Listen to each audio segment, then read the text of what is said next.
नमस्कार दोस्तों। आज हम लोग स्वाधीनता संग्राम के बारे में चर्चा करेंगे। देश की जो प्रथम तथाकथित लड़ाई या प्रथम स्वाधीनता संग्राम है 1857 की क्रांति के बारे में हम लोग चर्चा करेंगे। देखते हैं 1857 की क्रांति फैली, इसके पहले भी चिटफुट बहुत सारी लड़ाइयाँ लड़ी गई, तमाम आदिवासी आंदोलन रहे, लेकिन मुख्य रूप से जो हमारा आज अध्ययन का विषय होगा 1857 की क्रांति। इस क्रांति के पढ़ने से पहले हम कुछ इस प्रकार बिंदुओं पर विचार करेंगे। पहला, 1857 की क्रांति कैसी थी, अर्थात इसका स्वरूप कैसा था, कहने का मतलब इसकी प्रकृति कैसी थी। तो 1857 की क्रांति की प्रकृति या स्वरूप। दूसरी बात, आखिर 1857 की क्रांति के फैलने का कारण क्या था। तो 1857 की क्रांति के फैलने का कारण और यह कहाँ कहाँ तक फैली, अर्थात 1857 की क्रांति का विस्तार कहाँ तक था, तो हम विस्तार पर चर्चा करेंगे। और अगर विस्तार हुआ तो आखिरकार 1857 की क्रांति का रिजल्ट क्या आया, परिणाम क्या आया। तो 1857 की क्रांति का परिणाम जो भी रहा, ये क्रांति सफल रही या असफल रही, इस पे हम लोग चर्चा पे जाएंगे। लेकिन एक और बिंदु बचता है कि इस 1857 की क्रांति का महत्व क्या था। आखिर 1857 की क्रांति हमें क्या देकर गई, इसका महत्व क्या था। महत्व तो अब एक एक बिंदु पर अगर हम विचार करें तो हमें पहला बिंदु मिलता है 1857 की क्रांति का स्वरूप, प्रकृति। तो इसको हम निम्न शीर्षकों में देखते हैं। पहली बात कि किसी ने कहा कि यह सैनिक विद्रोह है, सैन्य विद्रोह। और कौन कहेगा, आप जानते हैं, क्योंकि कोई भारतीय नहीं कहेगा, बल्कि जो विदेशी विचारक हैं, विदेशी इतिहासकार हैं, इन्होंने इसे सैनिक विद्रोह कहा। और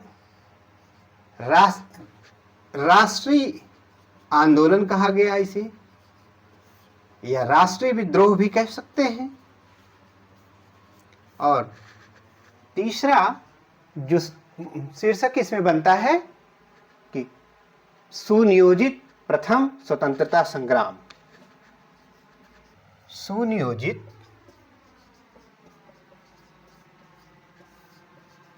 प्रथम स्वतंत्रता संग्राम।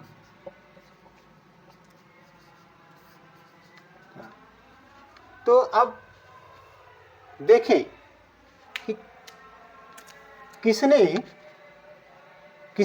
क्या क्या कहा, उनके बारे में हम विशेष रूप से चर्चा करते हैं। तो हम एक एक बिंदुओं को लें। अब आप लोग चाहें तो स्क्रीनशॉट ले सकते हैं इसका, और मैं हट जाता हूं। हाँ, तो ठीक है, अब मैं इसे मिटाता हूं।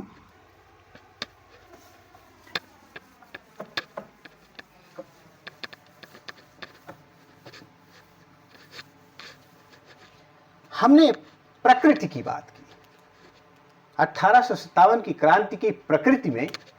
और प्रकृति में जो मैंने पहला बिंदु लिया, उसमें पहला बिंदु हम लेते हैं सैनिक विद्रोह। अब जरा आप सोचिए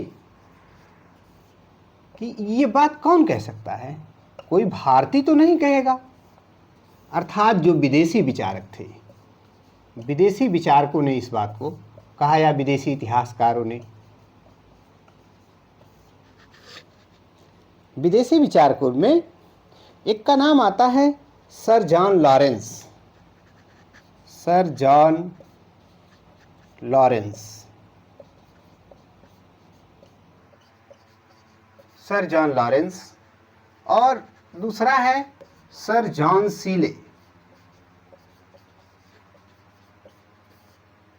इसी तरह से ट्रेवेलियन, एक का नाम है ट्रेवेलियन।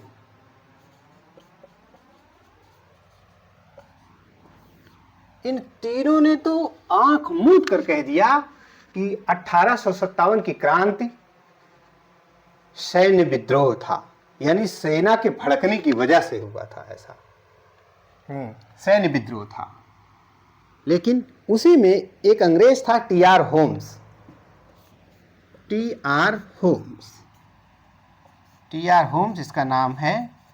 और इसने कहा, टी.आर. होम्स ने, कि जो 1857 की क्रांति थी वो सभ्यता और बर्बरता के मध्य संघर्ष थी।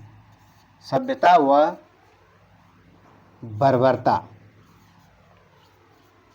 बर्बरता के मध्य संघर्ष कहा। ये अंग्रेज क्या कहते थे, अपने को सभ्य कहते थे और हम भारतीयों को बर्बर कहते थे, र्यूड, असभ्य कहते थे। और उसी में एक और अंग्रेज था, L.E.R. रीस। यहां पे लिख दे रहा हूं, L.E.R. इसका पूरा नाम था, और L.E.R. रीस। इसने कहा, L.R. रीस ने, कि यह धर्मांधों का ईसाइयों के विरुद्ध युद्ध था। तो वे धर्मांध का मतलब, हम हिंदुओं को, हम भारतीयों को धर्मांध कहते थे और ईसाइयों को सभ्य कहते थे। वो लोग उन्हें धर्मांध नहीं कहते थे। तो L.R. रीस कमेंट करता है कि यह धर्मांधों, अर्थात भारतीयों, धर्मांधों का मतलब यहाँ भारतीयों, धर्मांधों का ईसाइयों के विरुद्ध युद्ध था। ईसाइयों के विरुद्ध संघर्ष था। अब इतनी बात कहते हैं। और एक और विदेशी लेखक है डब्ल्यू टेलर। डब्ल्यू टेलर कहता है कि ये हिंदू मुस्लिम, यहां पे लिख दे रहे हैं डब्ल्यू टेलर।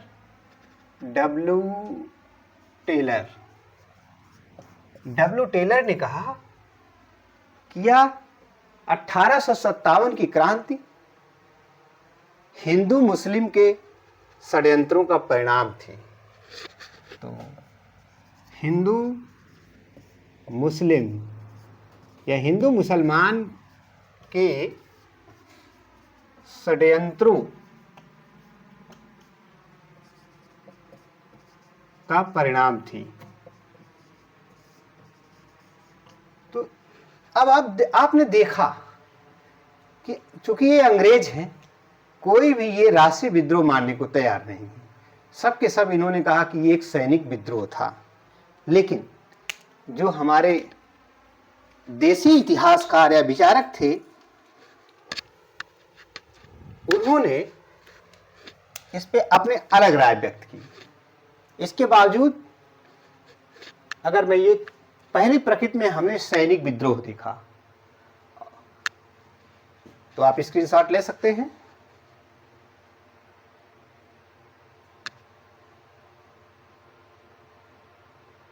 दूसरा बिंदु आता है, ये अर्थात दूसरी प्रकृति आती है,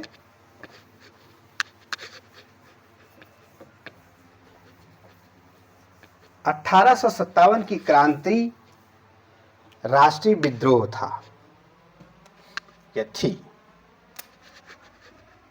मैं पहला तो सैनिक विद्रोह हो गया, जो अंग्रेजी विचारक या विदेशी विचारक थे कहे थे। अब हम जो बात करेंगे 1857 की क्रांति राष्ट्रीय विद्रोह थी या राष्ट्रीय विद्रोह था।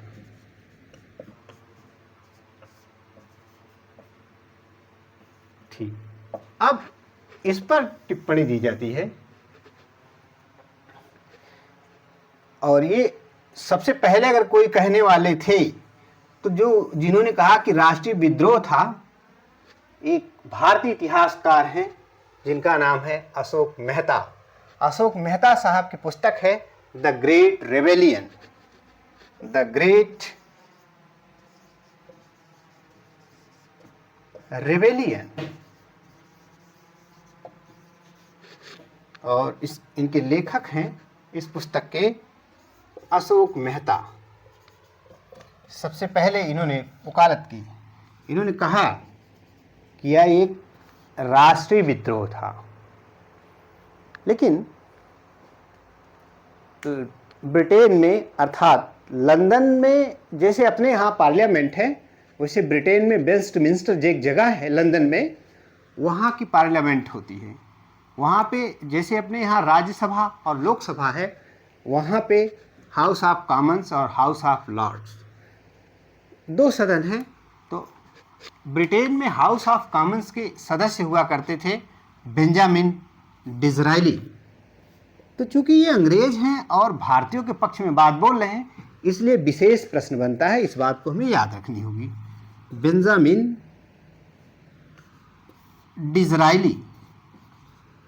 डिज़रायली और ये कह सकते हैं कि ब्रिटेन के सांसद थे। मैं लिख दे रहा हूँ शॉर्ट में, ब्रिटेन के सांसद। यदि पे आप ये लिख सकते हैं कि हाउस ऑफ कॉमन्स के सदस्य थे, हाउस ऑफ कॉमन्स के मेंबर थे, ब्रिटेन के सांसद थे। अब बेंजामिन डिज़रायली ने कहा, ये 27 जुलाई 1857 को हाउस ऑफ कॉमन्स में इन्होंने घोषणा की कि जो 1857 की क्रांति थी यह एक राष्ट्रीय विद्रोह था। तो आप समझ लीजिए कि ये भारतीयों के पक्ष में बोल रहे हैं। तो कभी कभी अंग्रेज इन पर टिप्पणी करते थे कि ये तो अंग्रेजियों का, ये भारतीयों का प्रतिनिधि है, ये भारतीयों के सांसद, तमाम टिप्पणियां हुआ करती थी। तो इस प्रकार हमने देखा कि यह जो हमारे भारतीय लेखक या विचारक रहे, उन्होंने इसको राष्ट्रीय विद्रोह की संज्ञा दी, और जो विदेशी विचारक हैं उन्होंने कहा ये सैन्य विद्रोह है। बावजूद इसके अब और बातें आती हैं आगे, उसमें ये चलता है कि प्रथम सुनियोजित संग्राम था। अगर तीसरे प्रकृति की बात करें, तीसरा बिंदु अगर हम ले, अगर आप चाहे तो स्क्रीनशॉट लें या फिर मैं आगे बढ़ता हूं, रोक कर ले लीजिएगा।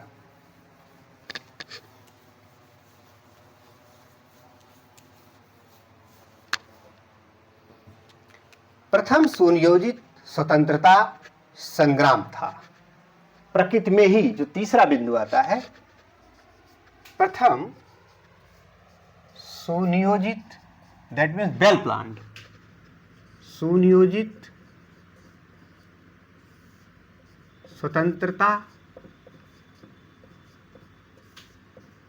संग्राम था। अब जरा देखें, मैंने तीसरा बिंदु, हम जो चर्चा करें तीसरे बिंदु पे, विनायक दामोदर दास सावरकर का नाम आपने सुना होगा, और मित्र मेला जैसे संगठन की स्थापना इन्होंने ही किया था। बीडी सावरकर 1909 में इनकी एक किताब प्रकाशित होती है, the Indian war of independence. तो मैं बीडी सावरकर का नाम लिखता हूँ, इनका नाम पूरा है विनायक दामोदर दास सावरकर, बीडी सावरकर। और इनकी पुस्तक जो प्रकाशित होती है 1909 में, 1909 में ही किताबें लिख दिए थे। और इनकी पुस्तक का जो नाम है द इंडियन, कहूँ कि the Indian war of independence,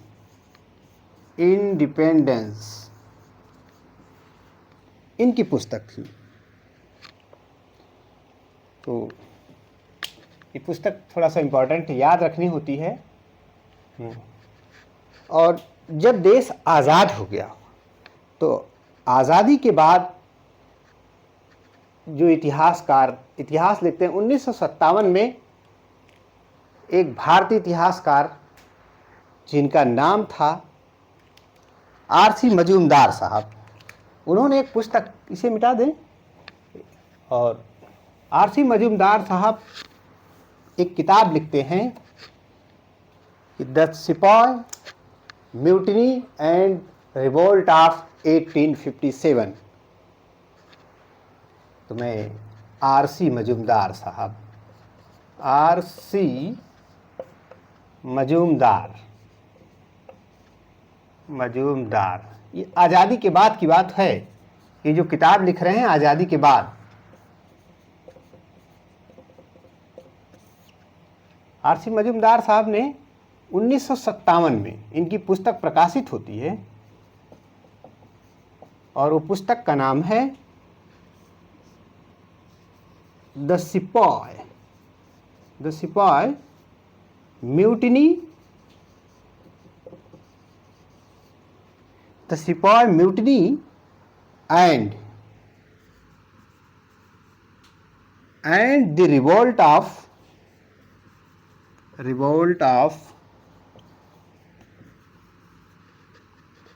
1857।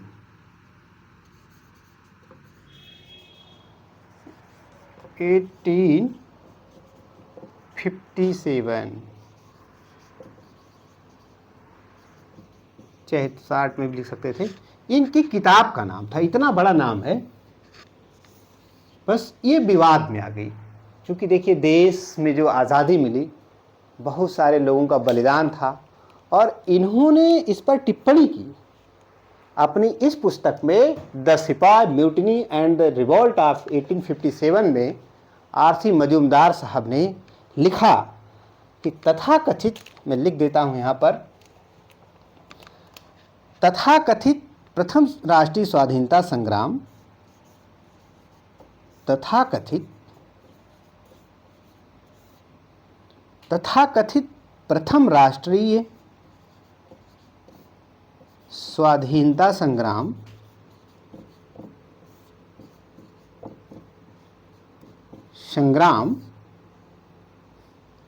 ना तो, अब इस बात पे ध्यान देना, ना तो प्रथम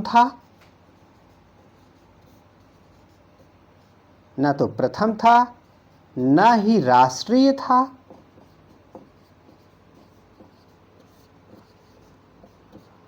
और ना ही स्वतंत्रता संग्राम था,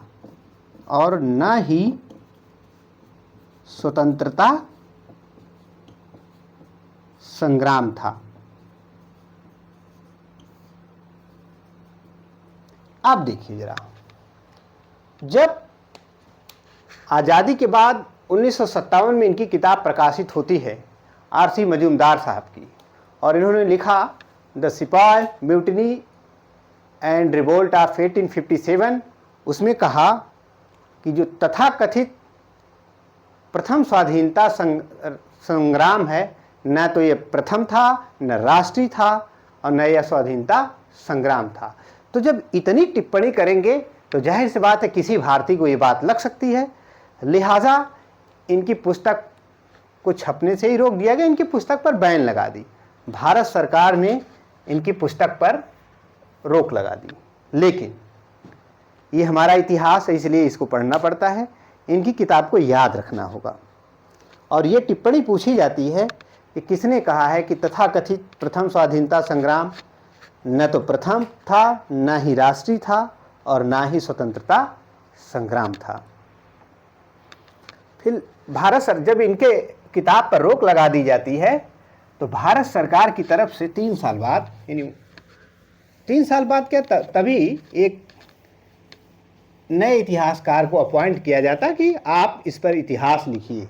1857 की क्रांति पर, देश की आज़ादी के ऊपर आप इतिहास लिखिए।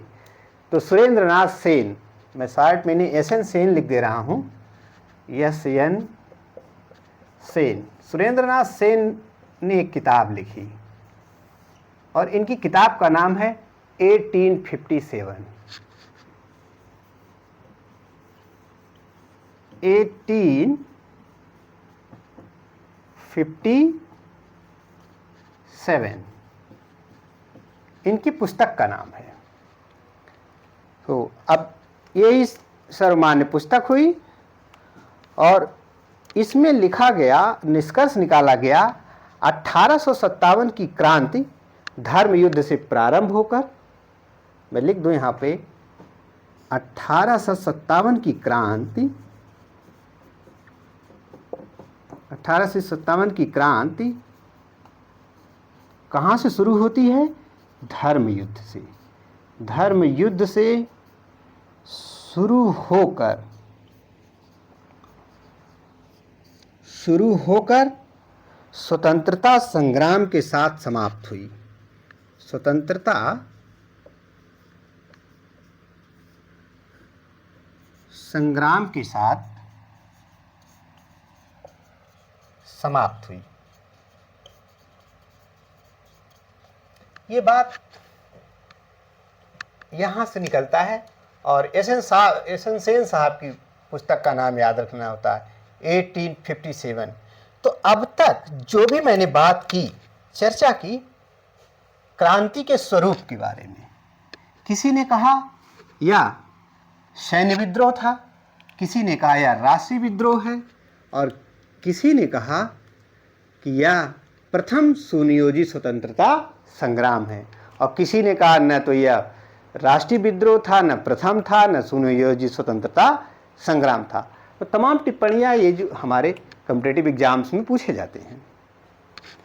तो अब हमने 1857 की क्रांति के स्वरूप के बारे में चर्चा की।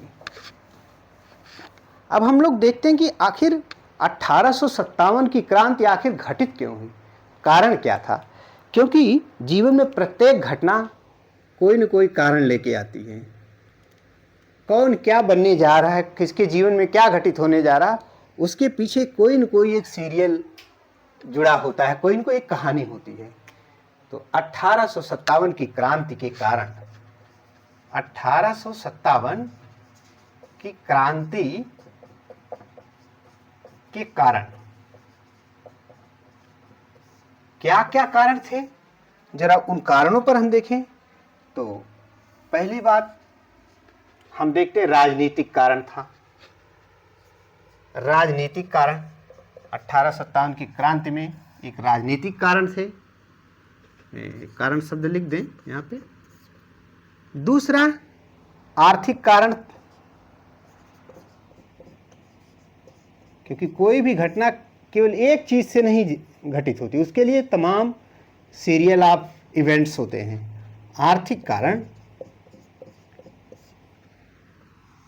तीसरी बात सामाजिक व धार्मिक कारण, ये बड़ा प्रेवलेंस वाला है, सामाजिक व धार्मिक कारण।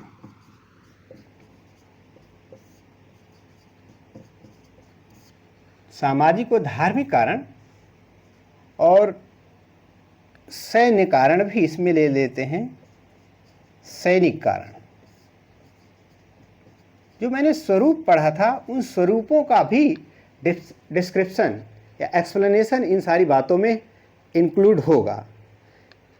कहने का मतलब, क्रांति के लिए केवल कोई एक घटना जिम्मेदार नहीं थी, ये कई घटनाओं का समुच्चय जब इकट्ठा हुआ तब जाकर के ये बातें घटित हुई। सैनिक कारण, और एक हम कोई तात्कालिक कारण ले लेते हैं कि उस समय कोई अन्य कारणों को भी इसी में हम तात्कालिक कारण ले लेते हैं कुछ। अब इन शीर्षकों के अंतर्गत हम लोग 1857 की क्रांति के कारणों की घटना, मतलब कारणों के बारे में जिक्र करेंगे। क्या कारण ऐसा था कि 1857 की क्रांति हुई? एक एक को उठाएं, आप चाहे तो आप स्क्रीनशॉट ले लें, हम हट जाते हैं।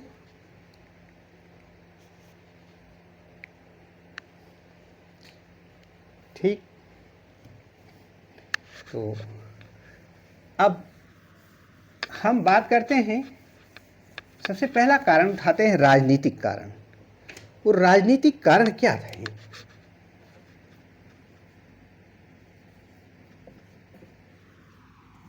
राजनीतिक कारण क्या थे? अब उन राजनीतिक कारण में पहली बात, मुगल नाराज थे। जब मुगल नाराज होंगे तो क्या करेंगे?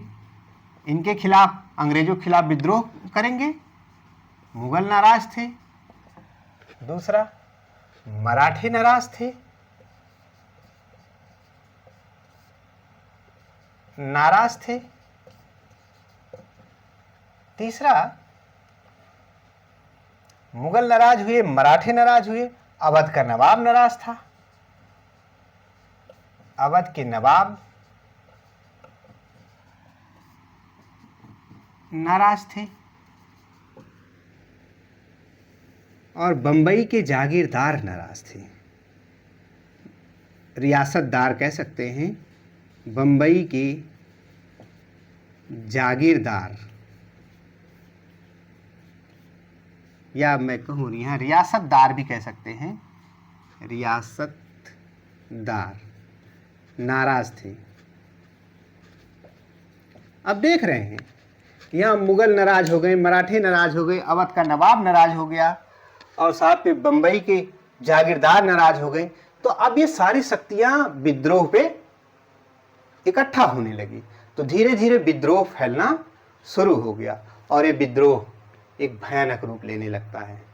अब देखते हैं, सबके अपने अपने हित थे, तो पर्टिकुलर हित सबके थे अपने अपने, और सारे हित जब इकट्ठा हो जाते हैं, सब लोग अपनी अपनी मांग को लेकर इकट्ठा होते, तो एक बहुत बड़े आंदोलन का रूप ले लेती है। यहीं से 1857 की क्रांति विस्फोट के रूप में उभरती है। तो कैसे, जरा एक एक बात को हम देखते हैं। आप चाहे तो स्क्रीनशॉट लीजिए। ठीक, अब हम देखते हैं कि मुगल क्यों नाराज थे। पहली घटना को उठाते हैं।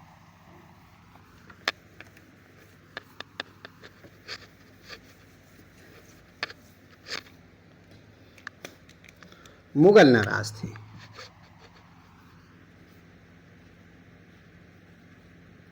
मतलब जब तक खुश थे तब तक कुछ नहीं हुआ, जब ये लोग नाराज हुए तब क्रांति शुरू हुई। मुगल नाराज थे, मुगल नाराज थे। क्यों मुगल नाराज थे? उस समय दो घटनाएं घटित हुई। इनके जमाने में, मुगलों के जमाने में, उस समय 1836 से लेकर के 1842 तक, 1836 से 42 तक गवर्नर जनरल जो था भारत का, वो था Lord Auckland, Lord Auckland, Auckland.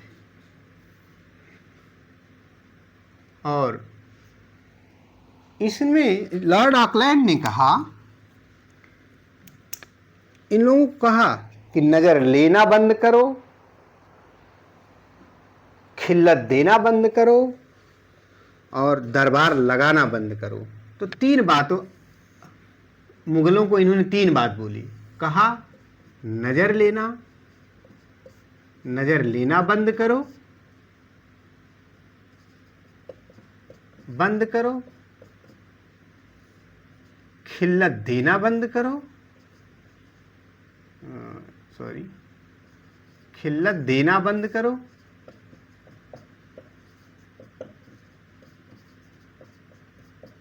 और दरबार लगाना बंद करो, लगाना बंद करो। अब बताइए लॉर्ड ऑकलैंड ने क्या किया मुगलों को? अब मुगल बादशाह उस समय शाही सत्ता का सबसे बड़ा वो था, यहाँ का शासक था। तो जब उसको ये कहा गया कि नज़र लेना बंद कर दो, खिल्लत देना बंद कर दो, दरबार लगाना बंद कर दो, अब क्या हुआ कि मुगलों और अंग्रेज़ों के बीच दूरी और बढ़ती चली गई, मुगल नाराज होते चले गए। लेकिन कुछ समय बाद, अभी ये इन्हें हम इलेबरेट करें उसके पहले थोड़ा सा देखते, तब तक आ जाता है लॉर्ड डलहौजी। लॉर्ड डलहौजी आ जाता है 1848 से 1848 में आता है, और 1856 तक ये भारत का गवर्नर जनरल था, लॉर्ड डलहौजी, लॉर्ड डलहौजी। अब लॉर्ड डलहौजी ने आते हुए क्या किया? इसने कहा लाल किला खाली करो, इसने कहा लाल किला खाली करो।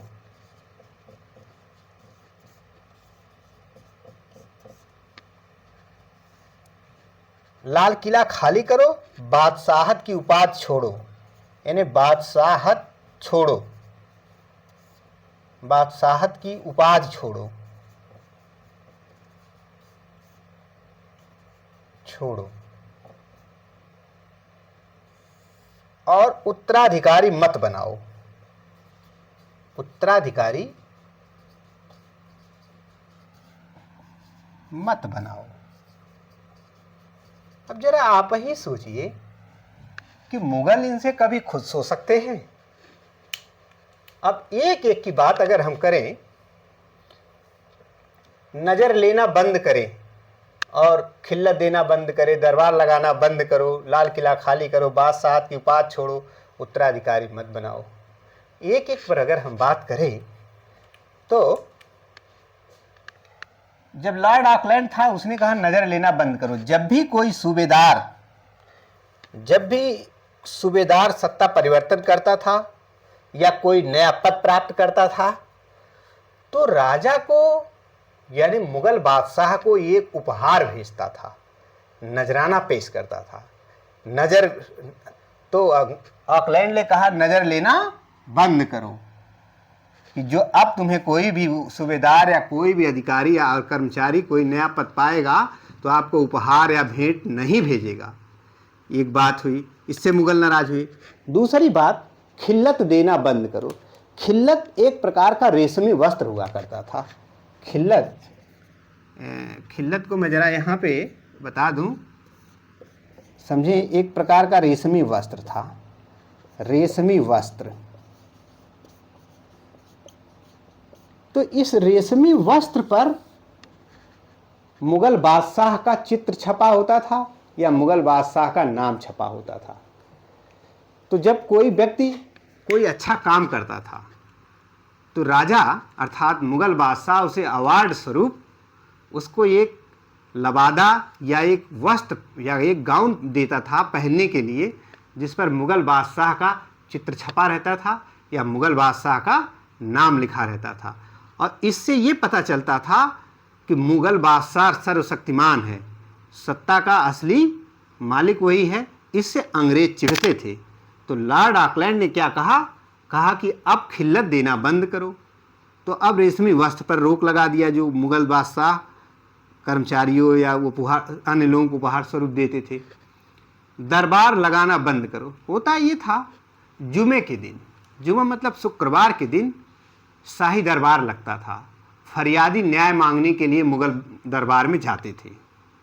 तो ऑकलैंड ने कहा अब दरबार मत लगाइए, आपके यहाँ कोई न्याय लेने नहीं जाएगा। और इससे भी मुगल नाराज हो गए।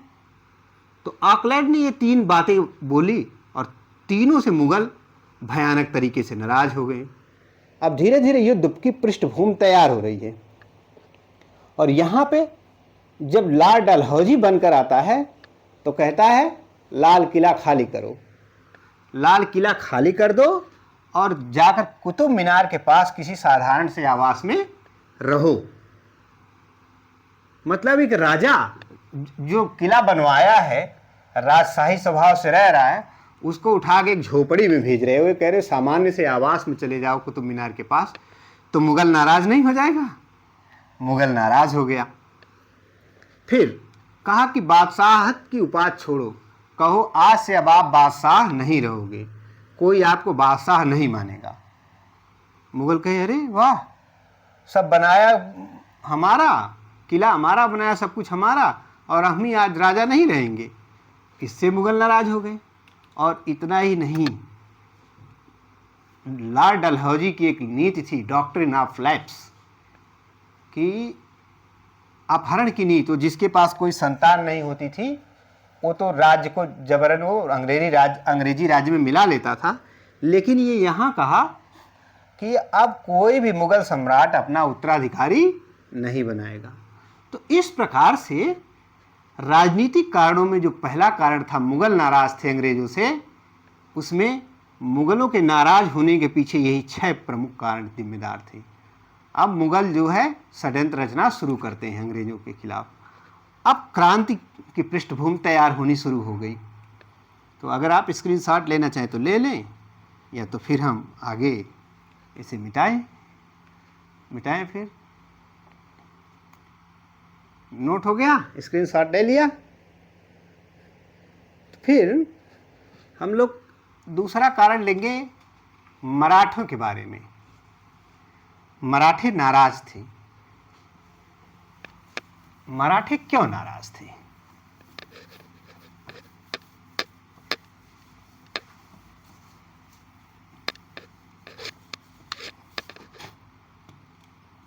मराठे नाराज थे।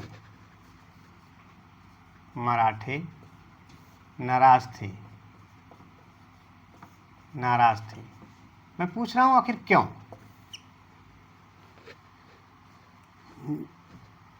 जब शिवाजी हुआ करते थे, शिवाजी के समय में एक व्यवस्था आई थी अष्टप्रधान की। शिवाजी के समय में शिवाजी ने एक व्यवस्था लाई थी। शिवाजी के समय में एक व्यवस्था आई, एक व्यवस्था बनी, और व्यवस्था थी अष्टप्रधान की। अष्टप्रधान 8 प्रमुख सलाहकार मंत्रियों का समूह हुआ करता था, और इस अष्टप्रधान का जो प्रमुख होता था वो पेशवा होता था। राजा सर्वोपरि था, लेकिन पेशवा इसमें प्रमुख होता था। जैसे आज मंत्रिपरिषद है, मंत्रिपरिषद का जो मुखिया होता है प्रधानमंत्री होता है, ठीक उसी तरह से मराठा साम्राज्य में अष्टप्रधान होते थे। अष्टप्रधान का जो मुखिया हुआ करता था पेशवा था। अब पेशवा पद का उन्होंने सृजन कर दिया था। अब पेशवा की बात यहाँ क्यों आई, जरा इस बात को हम देखें कि बाजीराव द्वितीय थे अंतिम पेशवा। अंतिम पेशवा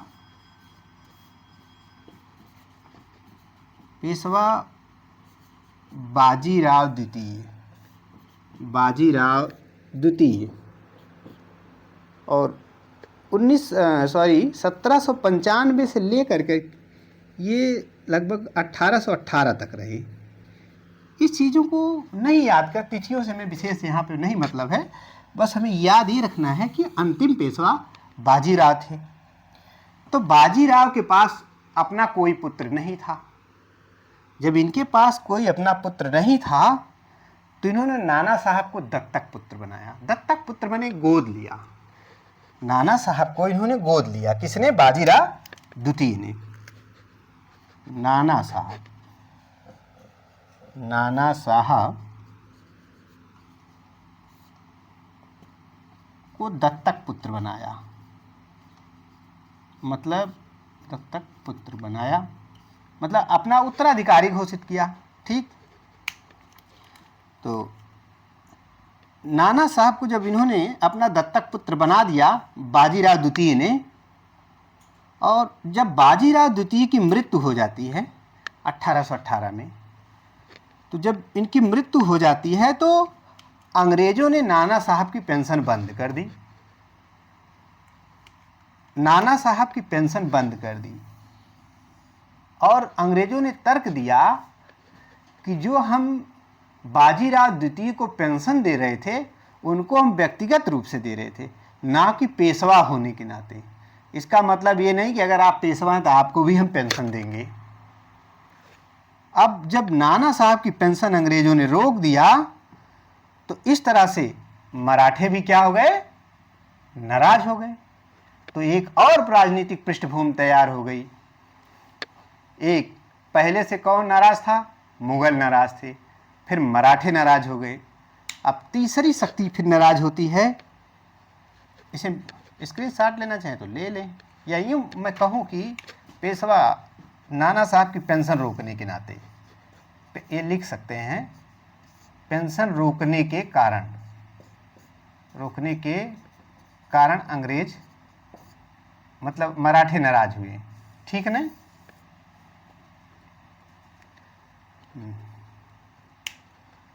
मुगल नाराज हुए, मराठे नाराज हुए। आप ले सकते हैं स्क्रीनशॉट। ठीक है, आगे बढ़ते हैं। अब अवध का नवाब नाराज था।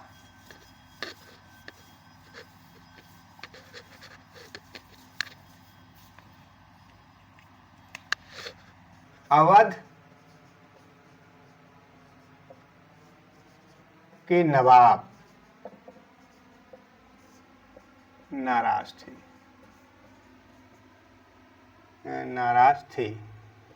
क्यों नाराज थे, जरा इन पे हम लोग चर्चा करें। तत्कालीन नवाब अवध का जो था वाजिद अली शाह थे। तत्कालीन नवाब वाजिद अली शाह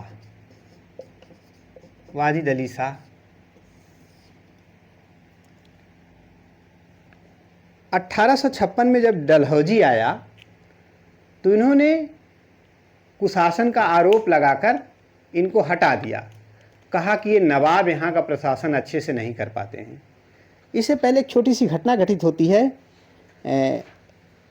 ये कहते हैं लॉर्ड बेलेजली 1799 में जब गवर्नर जनरल बनकर आया और 1805 तक था। लिखी ने थोड़ी सा पृष्ठभूमि जानना जरूरी है। लॉर्ड बेलेजली, जब बेलेजली आया था उस तब की बात है, तब इन घटना पे मैं आता हूँ। ये भारत में गवर्नर जनरल बनकर आया था 1795 यानी 99 से लेकर 1805 तक रहा ये। और इसने सहायक संधि नामक एक मसौदा तैयार किया, एक खाका बनाया, सहायक संधि। और अंग्रेज एक और पॉलिसी चलते थे, रिंग फेंस की नीति, पॉलिसी ऑफ रिंग फेंस। समझेंगे एक एक को। पॉलिसी ऑफ रिंग फेंस, या इसे कह सकते हैं घेरे की नीति। अच्छा, अंग्रेज क्या करते थे, जिस राज्य से सहायता करते थे उनको कहते थे कि हम आपकी सहायता करेंगे, हमारे सैनिक आपकी सहायता करते थे। तो अंग्रेज क्या करते थे कि अपने सिपाही उसके राज्य में तैनात कर देते थे। तो कहते थे कि अगर वो राज्य सुरक्षित रहेगा तो पहले कोई आक्रमण होगा कुछ तो उस राज्य पे होगा, वो राज्य बचा रहेगा तो हम भी बचे रहेंगे। इस नीति के तहत क्या हुआ कि अंग्रेजों ने अवध में अंग्रेजी सैनिकों को तैनात कर दिया, अब अपने सिपाहियों को तैनात कर दिया। और जब तैनात कर दिया और इधर 1856 में तब तक लॉर्ड डलहौजी आ ही गया। लॉर्ड डलहौजी आया और उसने कहा कि जो नवाब है, अवध के नवाब हैं वाजिद अली शाह, ये शासन में दक्ष नहीं है, इनका शासन अच्छा नहीं, ये कुशासन है इनका। तो इनके ऊपर कुशासन का आरोप लगाया, कहा इनका शासन सही नहीं है। कुशासन का आरोप लगाकर इनको अपदस्थ कर दिया, हटा दिया। और वहां पर जो अवध का नवाब अवध था, अवध प्रांत को इसने चीफ कमिश्नरी प्रांत घोषित कर दिया,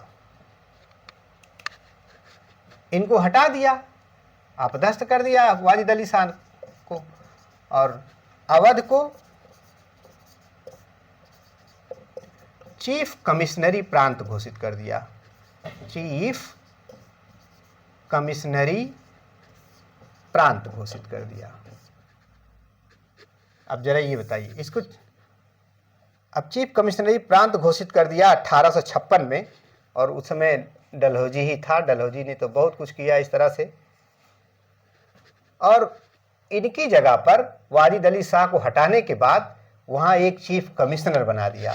और जो पहला चीफ कमिश्नर था अवध का, वो था हेनरी लॉरेंस। हेनरी लॉरेंस को अवध का प्रथम चीफ कमिश्नर बना दिया। अवध का प्रथम चीफ कमिश्नर बना दिया।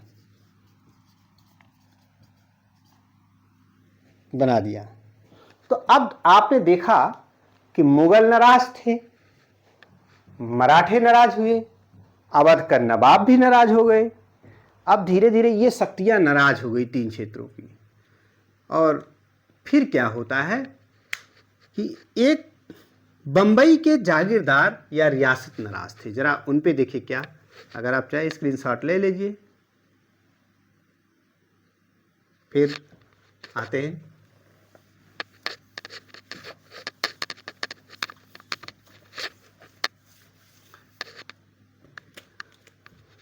बंबई के जागीरदार या रियासतदार नाराज थे। बंबई के जागीरदार या रियासतदार नाराज थे। क्यों नाराज थे, जरा उस पर चर्चा करें। 1854 में एक कमीशन, अंग्रेजों ने कमीशन गठित किया। वर्ष है 1854। 1854 में लॉर्ड इनाम की अध्यक्षता में एक कमीशन गठित हुआ, इनाम आयोग। लॉर्ड इनाम नाम है, लॉर्ड इनाम की अध्यक्षता में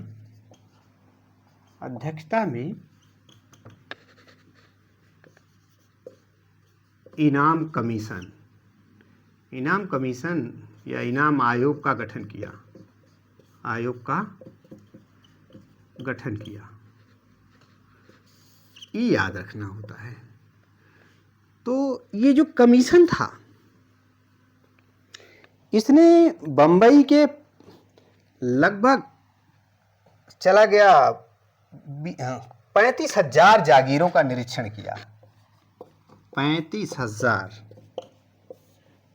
जागीरों का निरीक्षण किया। कौन? इनाम आयोग ने जागीरों का निरीक्षण किया। निरीक्षण करने के बाद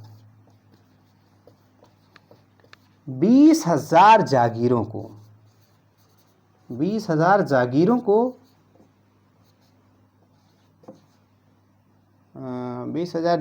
को कुशासन का आरोप लगाया। कहा ये जागीरें सही से काम नहीं कर रही हैं। 20,000 जागीरों को अंग्रेजी हुकूमत में मिला दिया।